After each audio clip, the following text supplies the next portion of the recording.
Broadcasting from the business capital of the world, this is the Podcast Business News Network. And welcome back, everybody. Her timing is impeccable. She joins us on this International Coaching Week. She is an amazing life coach that helps people have these aha moments about their positive intelligence. We'll explain what that is in a moment and how that can lend itself to your success as a leader. And she works with people with their leadership skills. One of her niches is working with nonprofit organizations and the people that run them. And it's so great to have her back with us. And I do believe she has a special announcement to make. We'll get with that in just a moment as well. She is Carey, and she's on the program. Welcome. How are you doing today? I'm good. I'm real good. Happy International Coaching Week. Thank you. Lots to talk about today. Before we get into everything here, positive intelligence, how it supports leadership, you wanted to share something. Yes. What's that? Because it's International Coaching Week and also Mental Health Awareness Month, I wanted to offer anyone listening 2 free 45-minute sessions of coaching. To see how coaching could make an impact on your life. The only drawback is you have to contact me before or by next Saturday, no later than next Saturday. So beautiful. Well, thank you for doing that. And it's kind of swings the door open to change for many in terms of coaching. How do we contact you? Let's get that out of the way here before we move on. What you can do is look at my website, and that is www.thrivecoachingandconsulting.com, or you can call me at 775-790-2978. Beautiful. Positive intelligence, we've talked about it before. We're going to look at it through the lens of your success. Somebody is leading a team, running a business, how it can support them. Before we do that, let's recap, if we may. What exactly is positive intelligence? Positive intelligence is really when you turn those challenges that we all face on a daily basis from those negative thoughts into positive ones. And it really, positive intelligence really shows you and teaches you how to be able to switch easily and quickly from those negative thoughts to more positive thoughts where you can be successful and be happy. That process, turning the negative into a positive, do you feel that once you start really getting it, really absorbing how this all works, that the moment that you have that negative thought, it can very quickly turn into positive, and the more you practice it, the faster that switch around is? Absolutely. Absolutely. You know, you're always going to have negative thoughts. Always. We're born with negative thoughts. But it's really you controlling your brain so that you can quickly recognize that it is a negative thought and it's not true, instead of ruminating about it for hours or all night and just saying, oh, wait a minute, that's my saboteur. Those are my negative thoughts. And say to yourself, okay, how can I turn this into an opportunity? What can I do to make this into a positive? I haven't gone through that training with you yet, but I've learned a lot in the times we've gotten together, and part of my journey along the way is being more positive. The more we talk about this, I feel that I'm doing it. I am. There, I could have a thought, and we all have them. Let's be honest. Absolutely. Call it a trigger, whatever. Something comes up and you're like, oh, really? You get a message, a text, or whatever, phone call. And now you're just, you think it's going to ruin your day. You marinate on it. But I honestly have to tell you, the time span is way shorter. Like, I had a thought this morning. I'm very honest, transparent here, as you are. Had a thought this morning. Something bothered me, personal situation. Actually wrote a text. And I was ready to send it. I'm like, to lean back on. I got to lean. It couldn't have been more than, I don't know, maybe 20 minutes, less than that. I already forgot about it. And I only remembered it because we're talking about it now. But you check my phone for the particular individual involved in this, and they did something I don't really approve of, and it's just a communication issue, whatever it might be. You'll see the text that I was going to write, and it wasn't anything nasty. It was just I'm looking for a solution and giving my opinion. I'm just going to erase it. It's just go away. We're good. We're good. I don't need to worry about it. But it's amazing how those things that we think of, we could sit with them for days, and it's so not worth it. When you look at the big picture, not to use a cliche, but in the scheme of things, what's really important? Is that part of positive intelligence, realizing what is the priority? What is important right now? Absolutely. One of the things that we learn about situations is really to look at, when you're 50 years older, okay, like for me, it would not, maybe 20 years from now. And I look back at my life and I say, that situation I had that I was all upset about, how important was that? Yeah. Do I regret wasting all that energy and time on it? Yep. So really recognizing what's really important. It's so true when you look at, even I look back in situations, major life situations, decades back, and it's like a car in the rear view now. Barely. I have to look hard to find that car in the rear view because it's so minimized. It's just, why did we worry about those things? Why do we marinate on them? Why did we let it consume us in our lives? And I understand it, and I'm not minimizing anybody's feelings or situation at all. But when you look back on it, we put a lot of focus on things that probably we shouldn't. Oh, absolutely. I think it's all about like keeping your priorities straight and recognizing what are your values and making sure that you're really fulfilling your values. And, and if you focus on that, and when things come up and you think about it, it's like, well, wait a minute. I have a certain value. Is that part of my value or not? I'm getting a picture of us writing our values down and using that. I do that in coaching. Absolutely. I should be a coach. Never going to happen. But I respect, the knowledge and everything here with this. It's almost as if like you write it down. It's almost like a filter. Like when you see it in front of you, all right, let me put it through the value filter. Oh, well, it doesn't pass the test. It's not rocking my values, or it's not aligning with my values. Can you give an example, for anybody that hears the word values and I'm not really sure what they really are?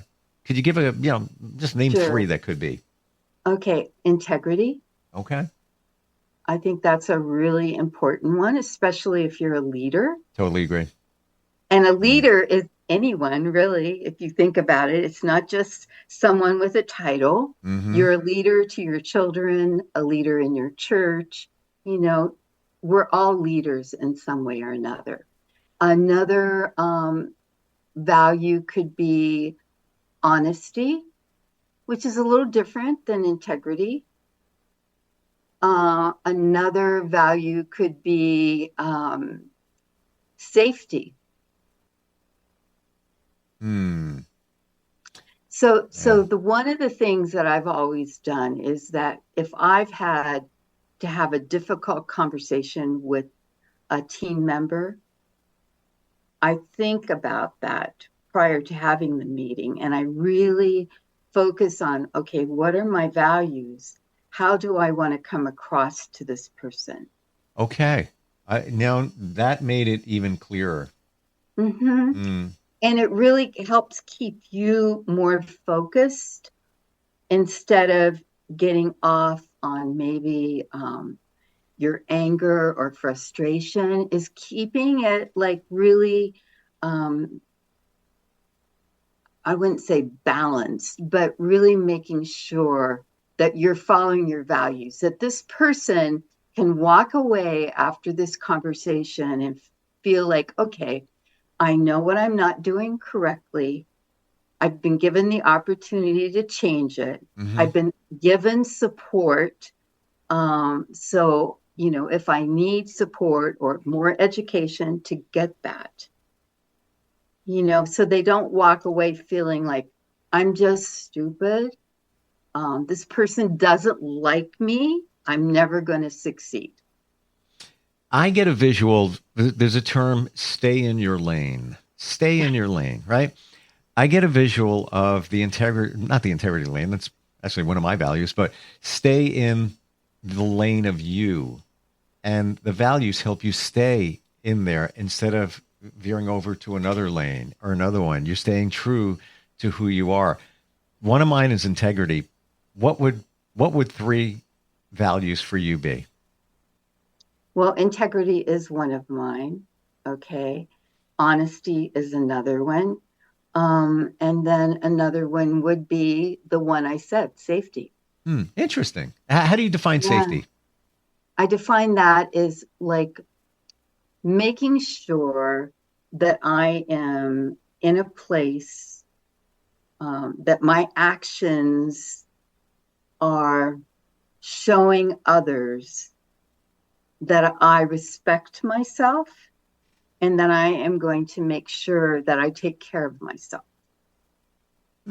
It could be wearing a seatbelt. That's one extreme, to really making sure that I'm respectful to others. So I don't create a situation where someone is angry with me and lashes out. Would it also lend itself to a safe space where somebody can feel safe with you? Oh, absolutely. That's also something that's really, really important as a leader, that you want your team to always feel safe to be able to share their thoughts and their concerns. Would you say with the values, if you know what they are, you adhere to them, maybe you wrote it down, so now it's always staring you in the face, put it on a Post-it note in front of you on your daily day. Absolutely. Absolutely. If you deviate from your values, doesn't it feel uncomfortable?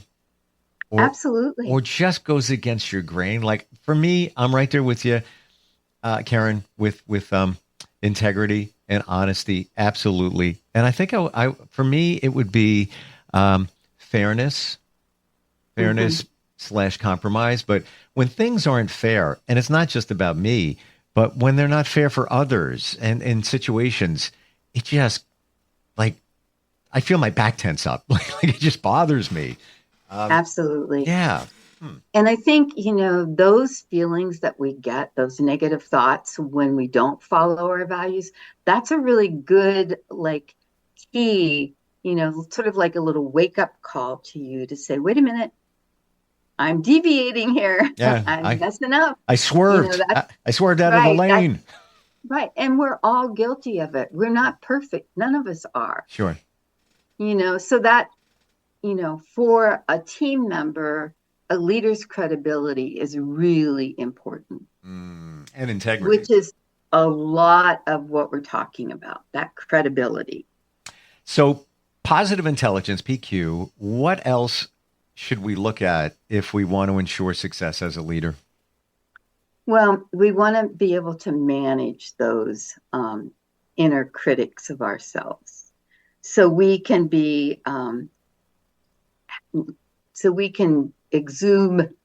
inspire confidence and clarity, okay, instead of being driven by fear or anxiety. Because, we forget or we don't think about how others see us. And if you're fearful or have anxiety, that comes out loud and clear to your team members.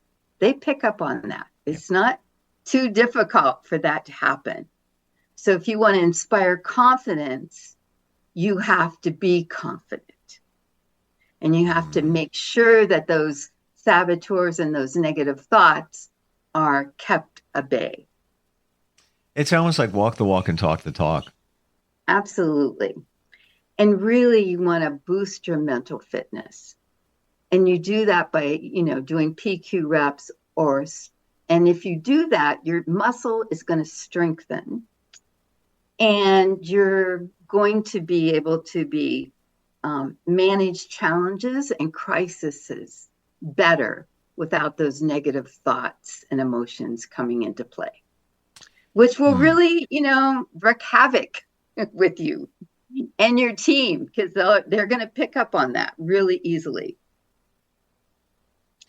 And then I guess to go on, I would also say empathy. It's really important as a leader that you understand your own emotions and the emotions of others, and that you communicate using empathy. Because if you can do that, then your team will trust you. And when they trust you, they're more likely going to, just like we said, be more open to you, tell you what issues they have, concerns, and they also will be willing to take that risk to say, I have an idea. It may be crazy, but I have an idea. I want to throw it out there. So that's really important. Empathy. Let's look at that for a moment. Mm-hmm. I can see how game-changing it can be as a leader to have empathy for your team, just to know what they're feeling, picking up on that. How do you protect yourself from being too empathetic? Where am I going with that? Personally, I did the strength assessment tests. I've done a bunch of them. Empathy is my number 2 strength. Communication being 1. Duh. Absolutely. I find that sometimes it gets the best of me because I'm too involved. I care. I don't want to say I care too much. I don't think you can care enough. But how do you put protection up there? Because I'm challenged by that. I think boundaries. I think as a leader, that's really an important piece of being a good leader, a successful leader, is you have to have boundaries. And those boundaries are, you don't overstep. You support your team. You offer, empathy, you offer support, but you don't get into their business. And just like you don't share your personal business only as it relates to the organization or the team. You may say, I'm having a difficult day. I have some stuff going on at home. It's not easy. So if I seem a little distracted, that's what it is. Okay? Without going into details. I have a very real question for you. I know somebody that was going through some challenges. They lead a team, some health challenges. And I'm connected with these 2 people. So now you have this person with the health challenges involving cancer, and they're doing great now. But a while back, they were going through some stuff. And a mutual friend of theirs and ours told them, don't reveal all this to your team. It's going to make you look weak. Don't tell them everything that's going on. And they felt that, I just want people to know where I'm at, they're very transparent. Absolutely. How do you feel about that situation? How do you feel about that comment of the mutual friend telling them, lean back on that. Don't give up everything. Well, I have mixed feelings, honestly. I think it's important, as you look at that example, I think it's important for your team to know that you have cancer, you're going through treatment. It's not easy. There's going to be days that I'm distracted. I'm not feeling the greatest, but I'm going to carry on. I'm excited about the work we're doing. I still want us to succeed. So I think keeping it at a high level and not getting into the nitty gritty about, I'm nauseous, I have a headache, I can't think clearly.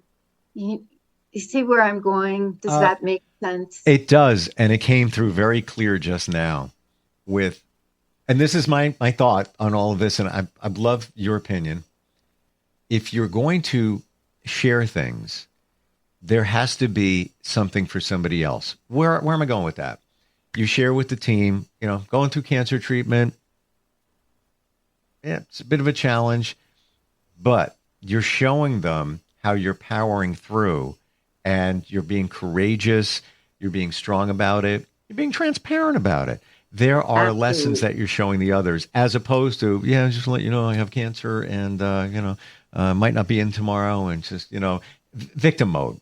And again, I'm not minimizing anything for anybody. I'm just looking at different ways that it could be presented. Oh, absolutely. If you look at that, you see that what you're really doing as a leader is you're role modeling positive behavior. That's where I'm going. You're showing them really a challenging time in their life that they all could face at different times, either with themselves or a family or a friend member. How do you manage that? So you're giving them a really positive example. Sure. And I would venture to say they're going to walk out of that meeting and feel really good. They're going to feel sad for what you're going through, but they're going to have a lot of respect for you, empathy, but they know that they have your back and you have their back. Yeah, absolutely. Great talk today. I want to go back to the beginning and your offering for International Coaching Week. Mm-hmm. Yes, 2 45-minute free sessions. Beautiful. And I'm sorry, go ahead. Give people an opportunity to see what coaching is like for them and how coaching could make an impact in their life. And if you're one of those people that are feeling that, best way to reach out to you? Call me. I have a voicemail. If I don't answer, the number is 775-790-2978, or go to my website, www.thrivecoachingandconsulting.com, and please spell it out. And we can get something set up with a time that works for everyone. Great stuff today. More and more I see positive intelligence is so paramount, not just a leader, but moving your life forward. And again, I'm starting to do it and not even realize I'm doing it until we talk about it. Right. Absolutely. And why be negative? You're a great student, Steve. I guess so, but why be negative when you can minimize it and then move your life forward? I want to add too, if anybody has a comment, question for Karen, you can reach us also, instantfeedback@steve@gmail.com. Thank you for being here today and all the insight. Appreciate it. Okay. Thank you, Steve. Take care. We'll be right back. Have a good week. You too. Bye-bye.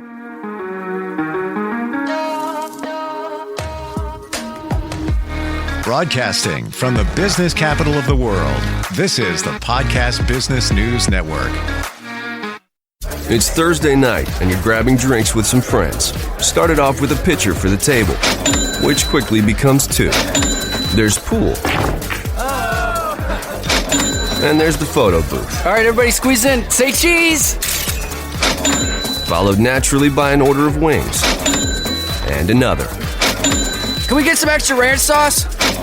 Then there's the ceremonial nightcap. So what are we doing this weekend? And lastly, it's back to the car, which, if you're buzzed,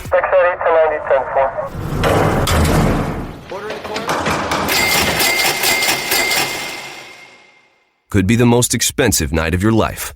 Getting pulled over for buzzed driving could cost you around $10,000 in fines, legal fees, and increased insurance rates. Nothing kills a buzz like getting pulled over for buzzed driving, because buzzed driving is drunk driving.